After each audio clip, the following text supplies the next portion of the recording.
These are all 17s. After you break them loose, you'll find out what kind of bolts they are. You should always just take a look at bolts and stuff to find out what you're dealing with, so you can have an idea of how things are going to come out. Because let's say this was the actual stud that you were taking out, that means that the back end of the drive shaft could have possibly just fell straight down on you. But now that you know that it's the stud's actually on it and you just have the nut, that means that more than likely after we drop the front half, we're gonna have to slide it forward some to get it out of these, and then it'll actually drop. Okay, so these are the last guys until we move up to this one. All right, you know, I told you guys I'm gonna try to make you end up with less problems as possible. So see, we have this guy right here, you know, and I have the ratchet on loosen, but it's really hard to get, you know, and you really don't have much leverage underneath here, like underneath the car. This is if like you're like me and you're doing it in your driveway. So this is when we thank God for the little things. This is a pipe, you know, and it's like a torque wrench, give you that little extra leverage you need, and you really wouldn't think it would matter much, you know. Just, you know, I'm trying right now. I'm doing it in one hand now, but it's on there tight. But what we're gonna do, we're gonna slide this pipe on here, okay, and then I'm gonna switch to sorry about that. I'm gonna switch to strong hand. This is my strong hand, and then watch. Doop. It is now loosened. Okay, so cheater pipe comes in handy for tight bolts when you don't have a lot of space.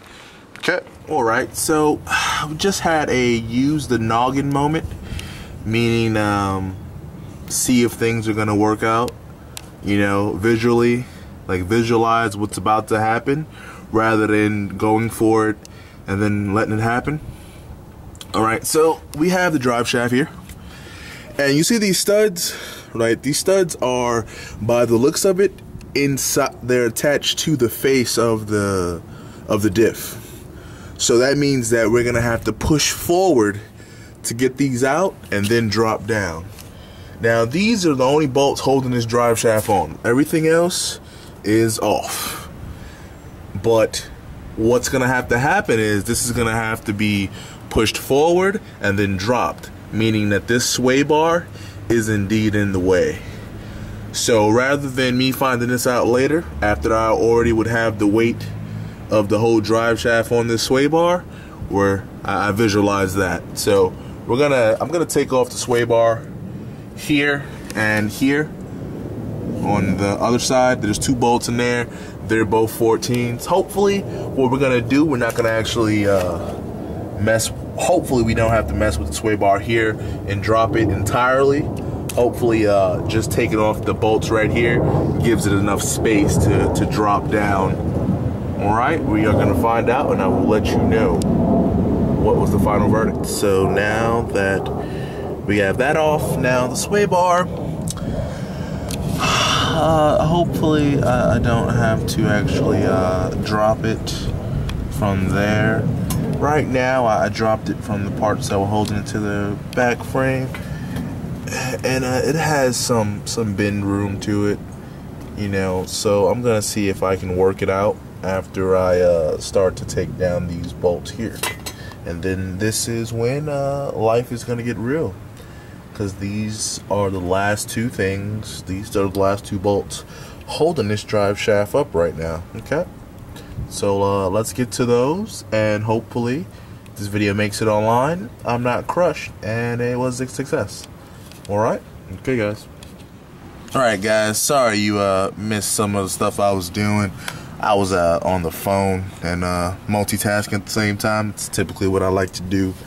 You know, basically I took the bolts out that was holding it, this guy, and with the sway bar I was able just to bend it down enough to get it around.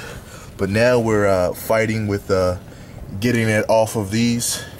This one has like a little nipple, it's really holding on barely, and I haven't really been over to this side yet to see, but it's yeah, that's the only two things holding this drive shaft up right now. So I'm about to manhandle it. Sorry about that. I'm about to manhandle it and get it out because it's ready to get out. Alright? Alright, guys. Alright, guys. He manned it off. And I did a little too much when I was yanking it down. And I couldn't catch it in time. So it actually broke off a little piece. And I was trying to find out where that piece went. And this is where the piece goes right here. I don't think it's that bad. There's no leaks or anything like that. But definitely the diff is not light by any means. So just be real careful when you're taking it out. Alright, but the diff is out. You have seen the process. And that, my friend, is how you take out the diff from an S13. And finally, got all 8 bolts off. And look at that. That is just disgusting. Alright, guys.